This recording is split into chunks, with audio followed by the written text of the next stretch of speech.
Good morning, everyone. My name is Amber Gunston. I'm the CEO of Austin Technology Council. We're thrilled to work with vcfo again today regarding the Paycheck Protection Program and information that is constantly streaming out almost every single hour of every single day in regards to this program. We will be using Slido for question and answers today. The Slido code is down on the right or the corner of the slide deck. It is 62047. Again, that code is 62047.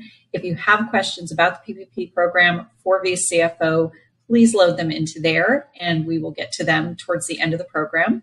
Right now, I'm going to pass everything over to Jennifer Lennarz from vcfo and let her take it from here. Jennifer. Dallas and Denver, as well as Austin. And our mission today, as it has always been, is to make companies stronger. With me today, I have Regina Walters and Darrell Tesmer with vcfo. A little bit about me. I'm a consulting CFO for vcfo. I've been a finance executive in the technology industry here in Austin for over 25 years, including multiple roles as Chief Financial Officer for technology companies. Regina, would you like to give a little on your background? Another consulting CFO with vcfo. I've been in the accounting and finance industry for over 24 years, and I made Austin my home 20 years ago. I have a background in multiple different fields: healthcare, nonprofit, and real estate. And ever since the PPP loan was enacted, I've been immersed in doing PPP loan research, and I've been researching all the guidance since day one. Now I'll hand this over for Darrell to give a little bit of information about him.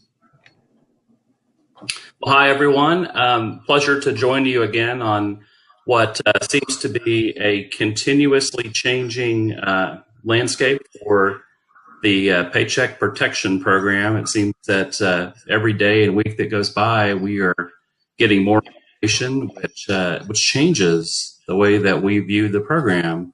And we'll be sharing many of those updates today.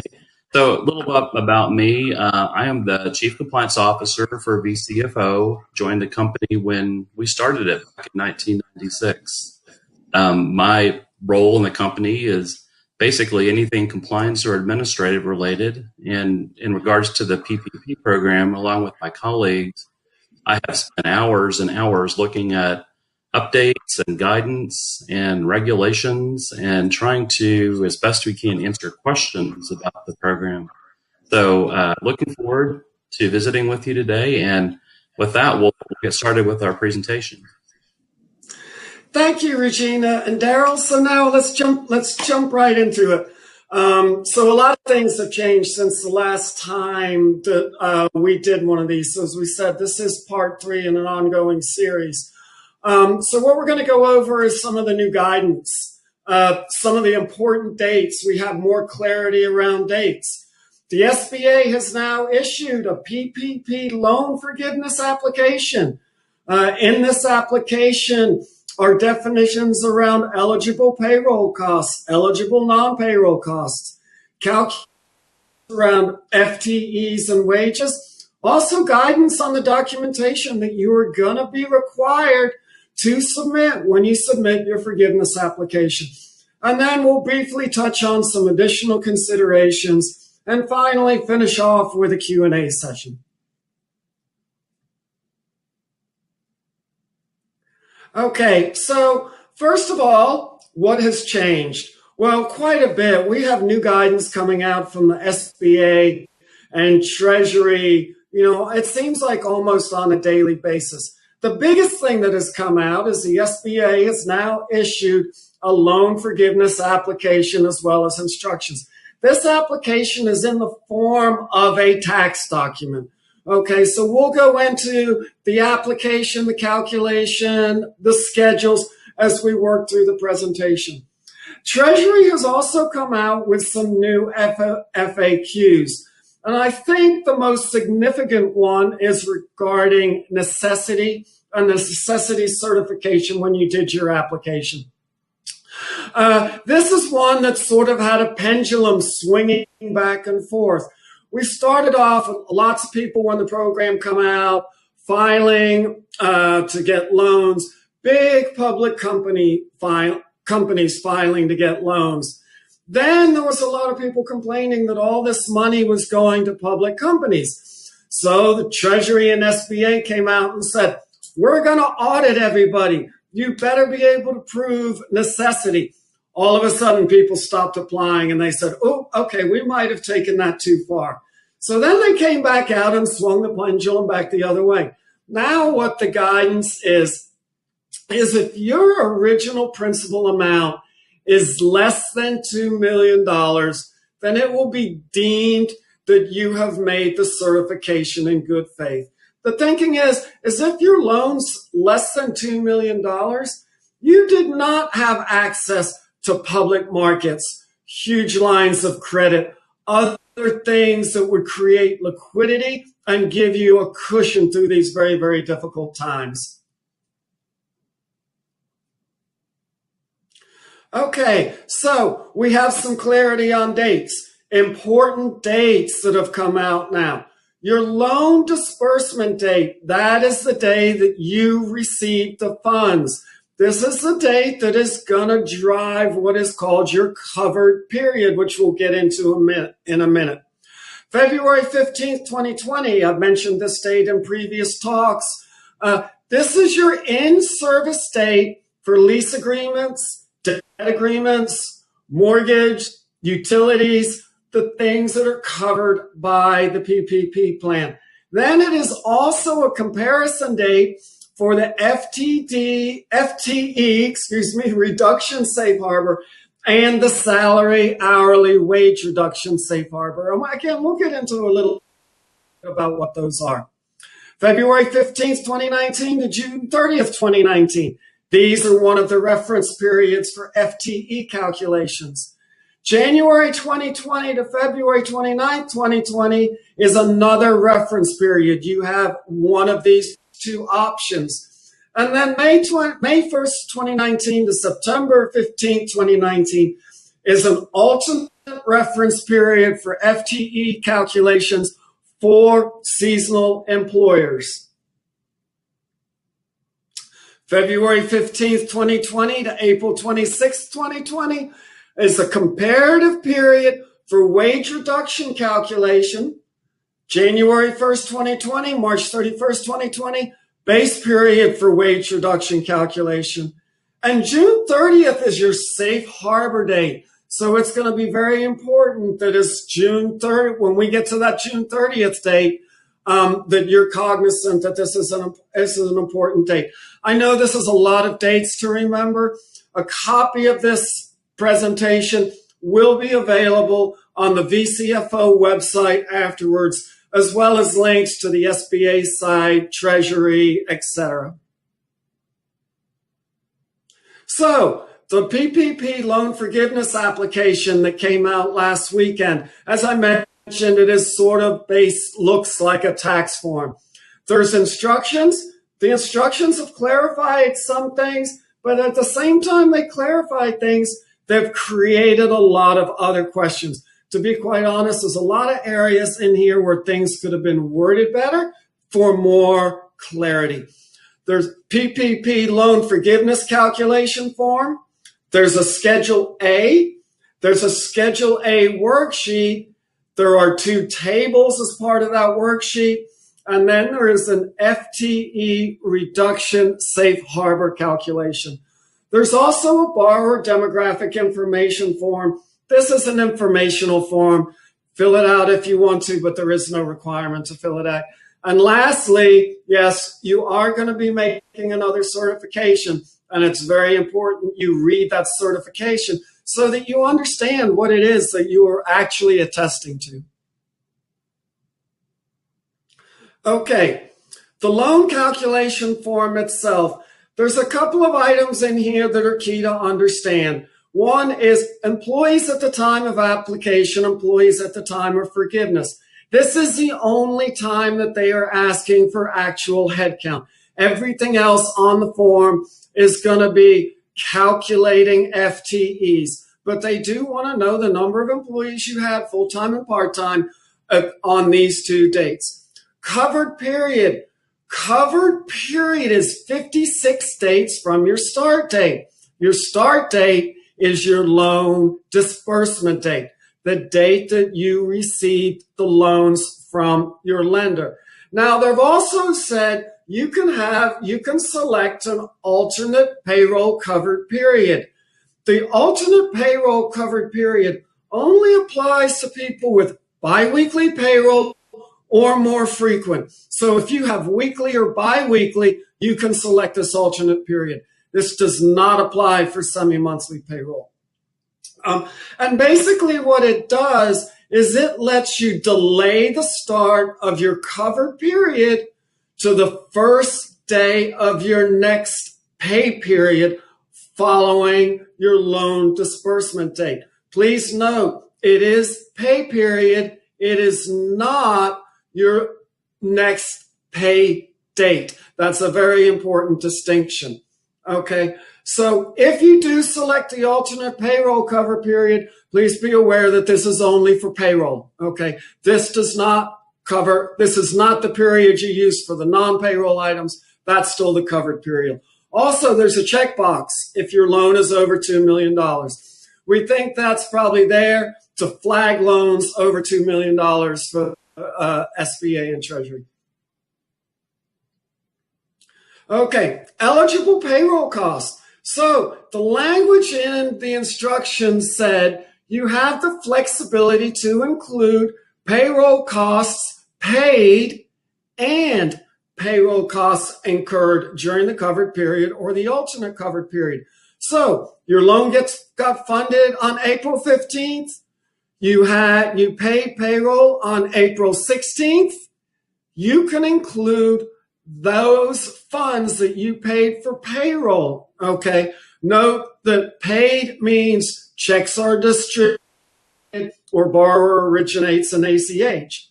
Also, if you have incurred payroll expense during your last week or two of the program, but haven't paid it yet, but the employee has earned it, so that's what they mean by the word incurred, you can include those costs as long as they are paid before or on your next regular payroll date, okay? So it really is paid and incurred.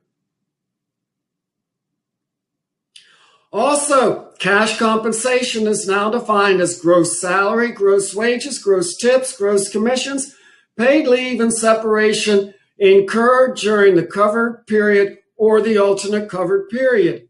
There's a line for non-cash compensation. Non-cash compensation is contributions you make for employee health insurance, contributions to employee retirement plans, and state and local taxes on employee compensation. One thing about when you make your contributions for employee health care, when you are paying that bill that is going to your insurance provider, you cannot include any employee portion where you are getting funds for the employees to pay for that, only the employer portion. Cash compensation does remain capped at $100,000. So over a 56-day period, that's $15,385. Eligible non-payroll costs. So eligible non-payroll costs must be paid or incurred during the covered period. No prepayments, okay? If only incurred, then they, then they must be paid on or before the next regular billing date.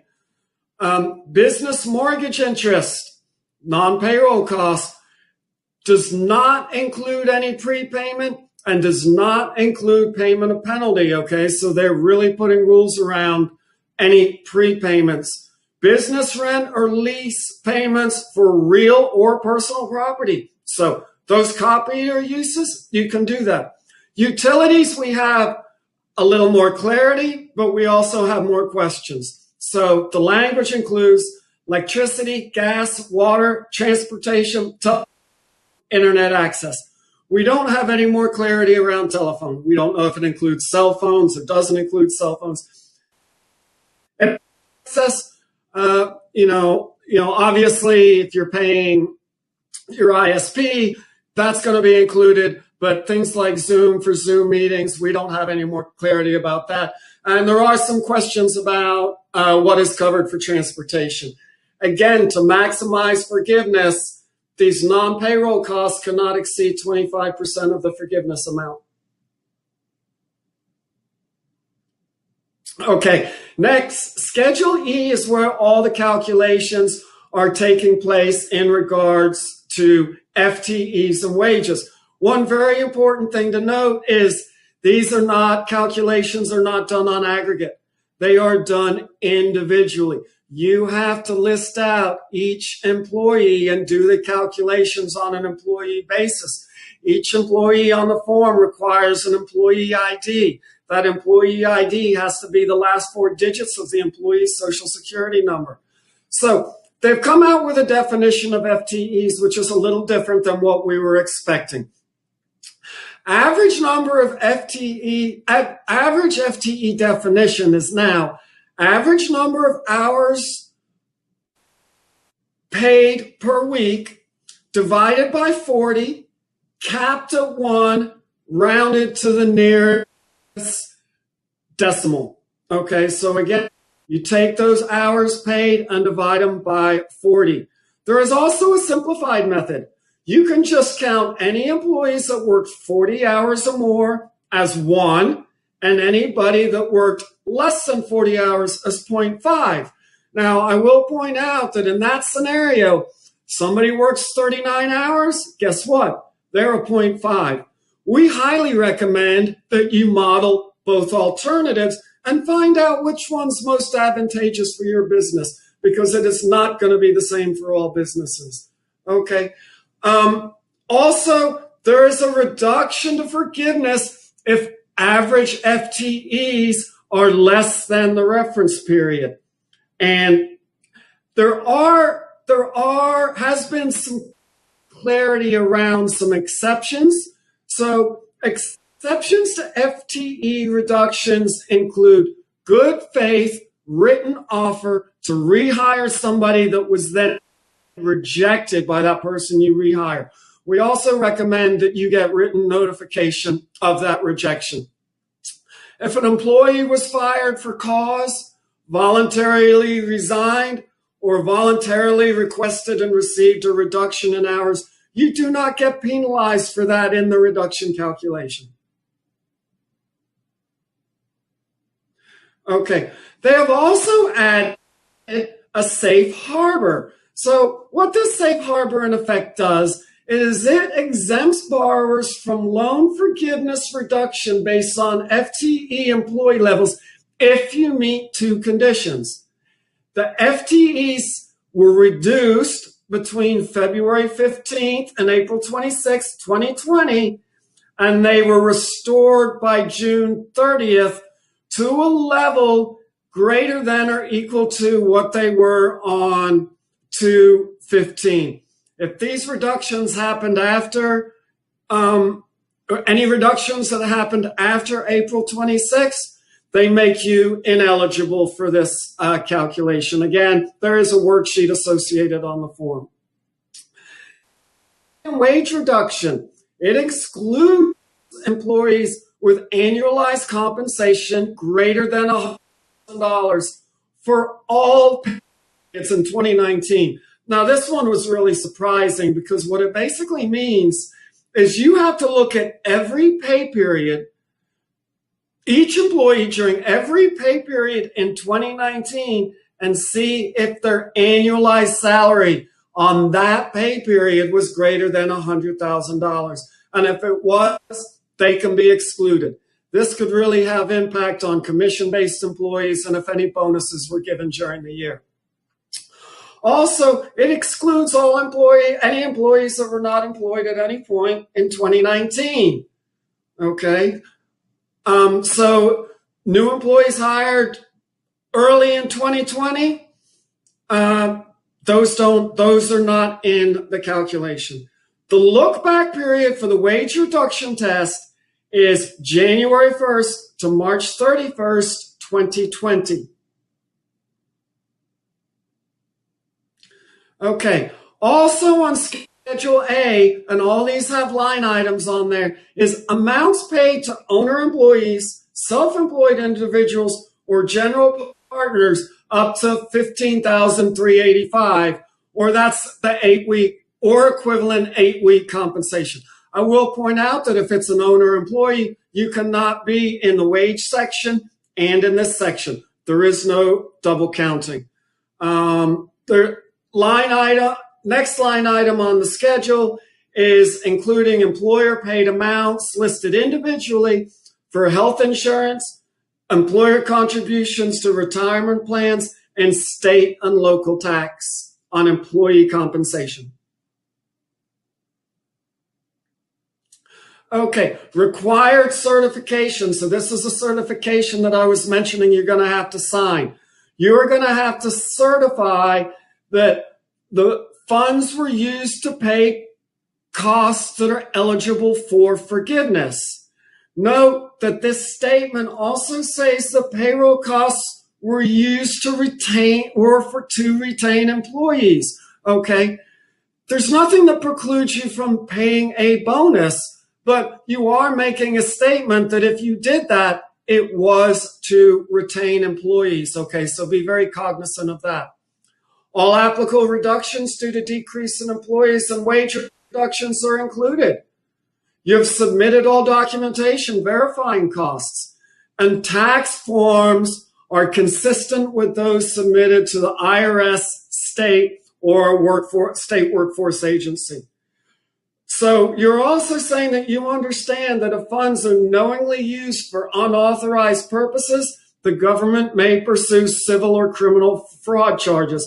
I don't know if you all saw, but the other day, charges were filed against an individual in East Texas for fraudulently applying for a PPP loan.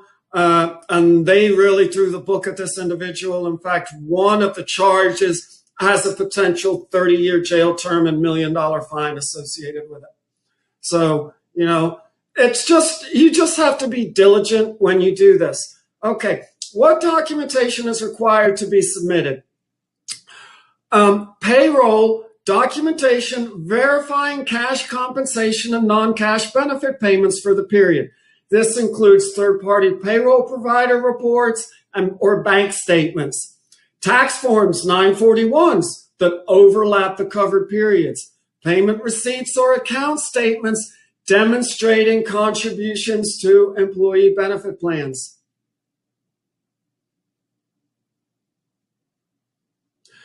For FTEs, you need to have documentation for the number of FTEs on payroll per month between those two very important dates, February 15th and June 30th, 2020.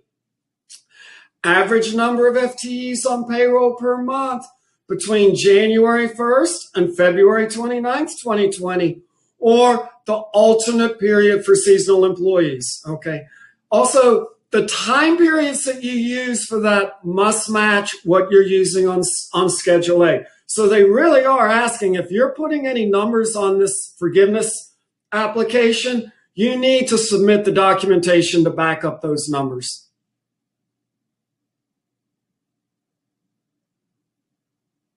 Okay, so for non-payroll, documentation verifying existence of obligations and services prior to February 15th. So they're asking you to prove that you had these services or obligations in place by that February 15th date. Lender amortization schedules, receipts, canceled checks, or account statements. Lease agreements, okay, they are asking for the lease agreements. Utility invoices and receipts, canceled checks, or account statements. You know, in providing those lease agreements, they're going to see what is principal, what is interest, what are the pieces that you're paying for, okay?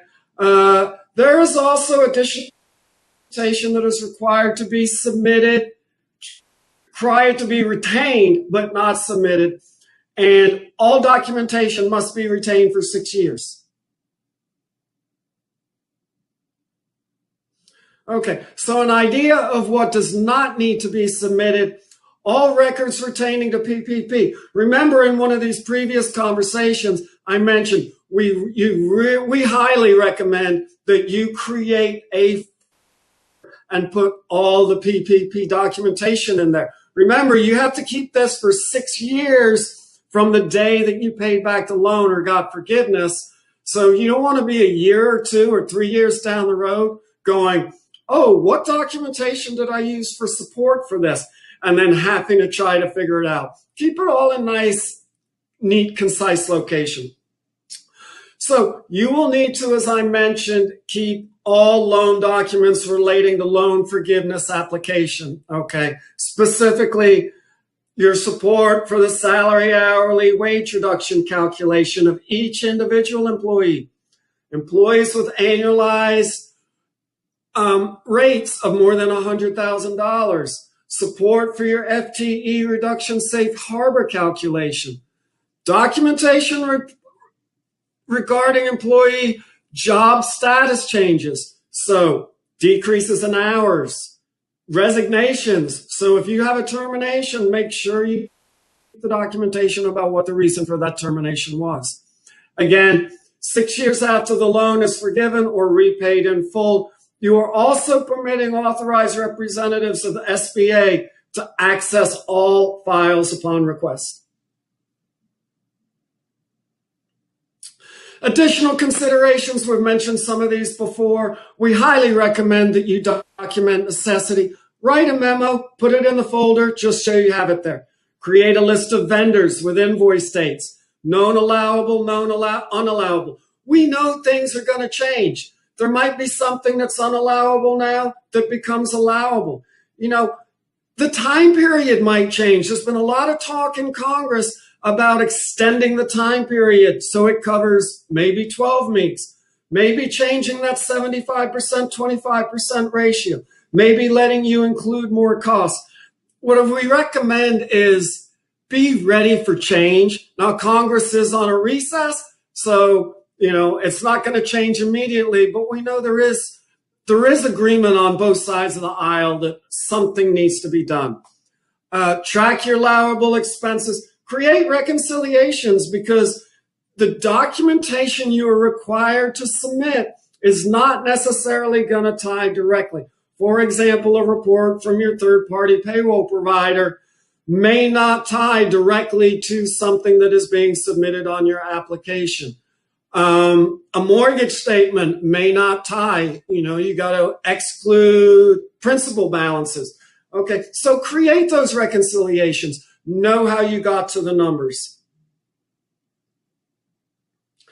Continue communication with your lender about documents. Monitor SBA and Treasury publications. Again, vcfo, we have a COVID-19 landing page with all these links. Work with your payroll provider. Work with your vendors. Do forecasts, okay? Not just for the 8-week period, but extend them out. Make them rolling forecasts.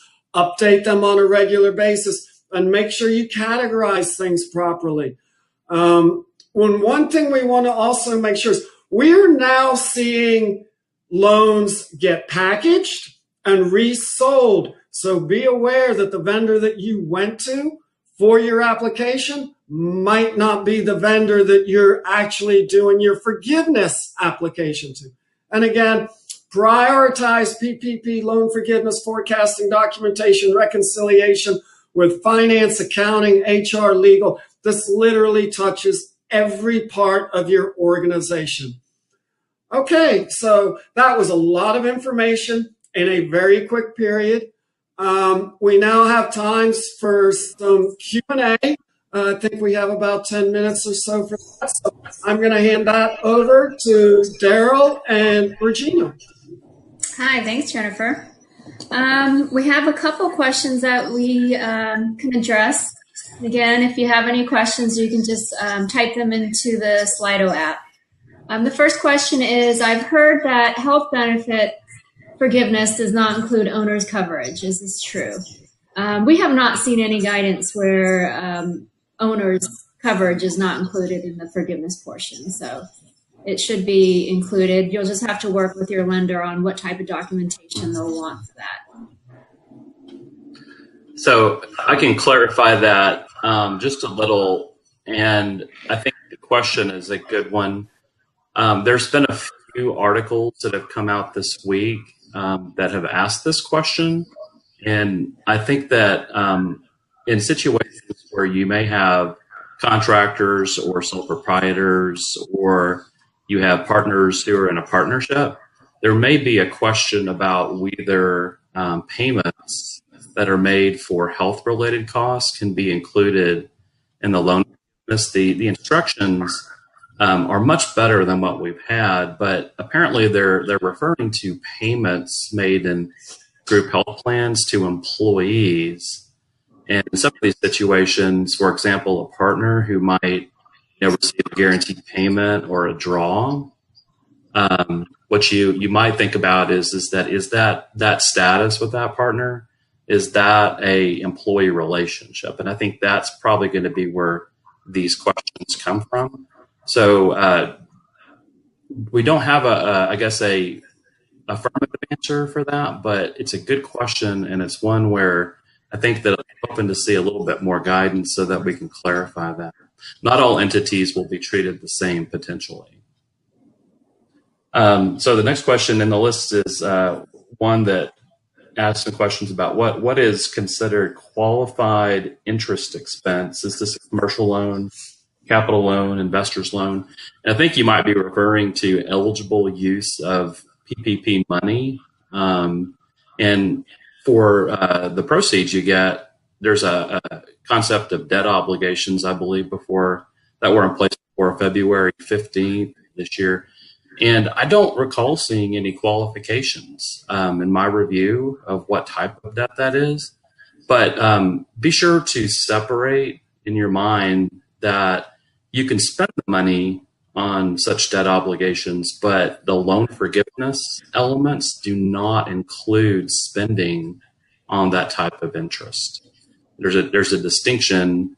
And so you might actually consider, if you use money from your loan, that what you're really doing is you're asking for a low interest loan to replace those payments you would have made. So that's how I viewed that in terms of those two buckets. Thanks, Darrell. We've been asked to actually repeat the Slido code again. The code is actually 62047, and I know that they'll keep the Slido open for at least another hour after the presentation, so if we're unable to get to everyone's questions, we'll be answering them, and ATC will post them on their website, and we'll post them on ours as well. I see a really great question here. It says, you mentioned that payroll can be paid and or incurred. Could some employees have more than 8 weeks of payroll included? So the answer is technically yes. Based on the application, an example is if you received the loan on 4/21 and your payroll was 4/15 through 4/30, so the forgivable amount is amount that was paid, and that will include payroll that was prior to your actual measurement period. So based on the guidance that payroll costs can be paid and incurred, you may have instances where it's going to be more than the actual 56-day measurement period. Thanks. So another question, this involves timing of payments, and there's two of them, the front and end of your 8-week period. So let's start with one that asks, I'm not 100% sure, the guidance isn't sure about whether you could fully prepay items. There are cautions about that. So I think this one, though, is probably a little more definitive. What if we had bills, namely rent, we couldn't pay until we got the loan? Will those costs be covered? Well, the answer is, our interpretation is yes, and it goes back to the concept that we've been discussing of items that were either paid during the 8-week period or they've been incurred during the 8-week period are eligible. A lot of borrowers did have cash flow and liquidity issues prior to getting their loans. And so on the front end, you have some eligible spending and expenses, and you do have to meet, again, the other criteria that are in place for loan forgiveness, such as the 75-25 split on payroll costs and non-payroll costs. But you had those items and you paid those open bills or eligible expenses after the loan within the 8-week period, those should be eligible for inclusion.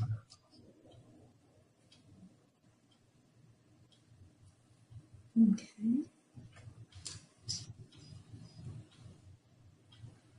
And then one thing I just wanted to kind of follow up with what Jennifer had mentioned earlier about documentation and making the list of unknowns. Since the guidance is so fluid now and there's still some gray areas on specific definitions of, say, like transportation costs and specific utilities, go ahead and start documenting those, keeping track of those. So when further guidance comes out, you have the information ready available to provide to your lenders and to put in your actual forecasts.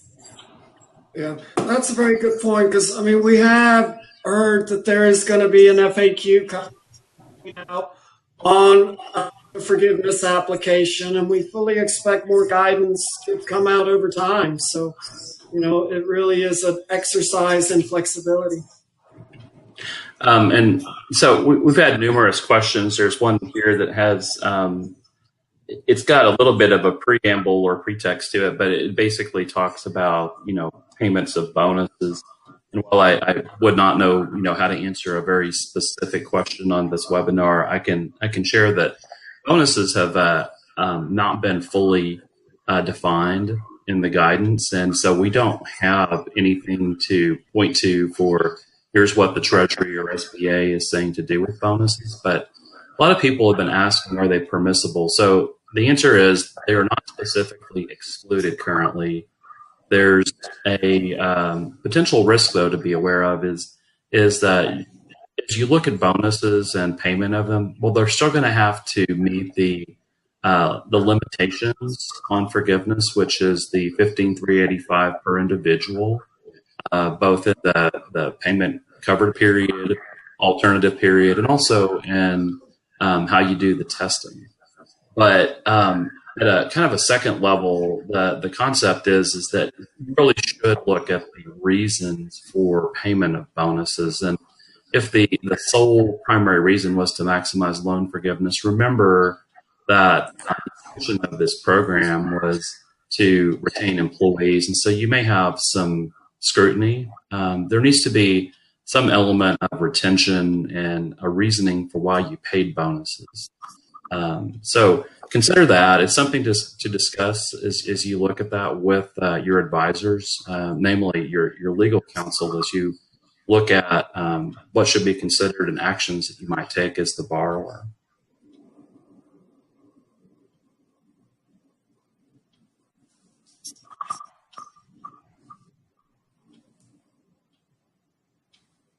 Okay, do we have any other questions?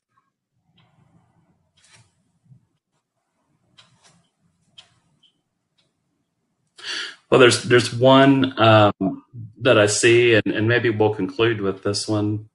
We have an individual who has experienced a reduction in their compensation and are asking about whether or not the employer as the borrower may be able to restore the compensation. The answer is that it's going to depend on, I guess, a discussion that you would have with your employer and I guess some of the underlying business reasons for changes in compensation.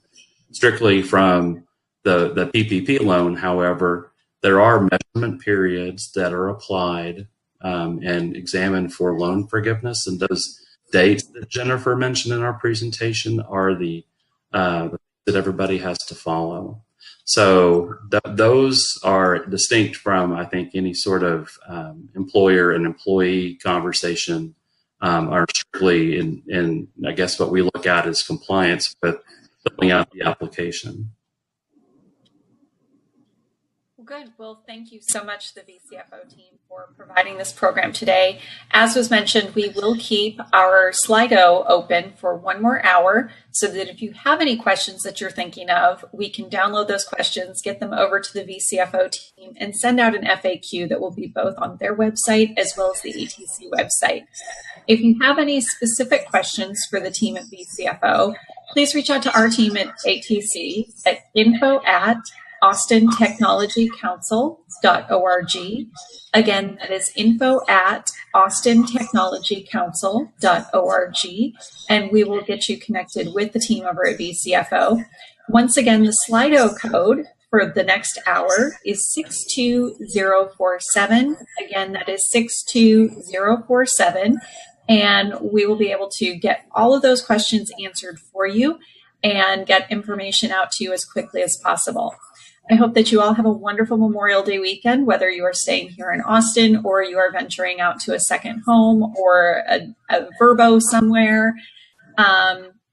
We hope that you continue to keep a safe distance, continue social distancing, continuing wearing masks when you're out in public, and also continuing to make sure you're washing your hands and taking all the precautions necessary.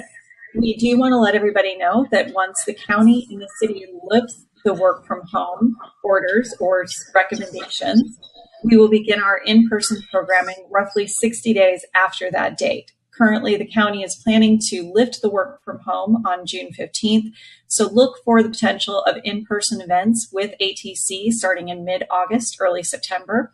We are going to continue our virtual programming. We hope to see you all very soon, and we hope you're all taking the most care for yourselves. Have a wonderful weekend.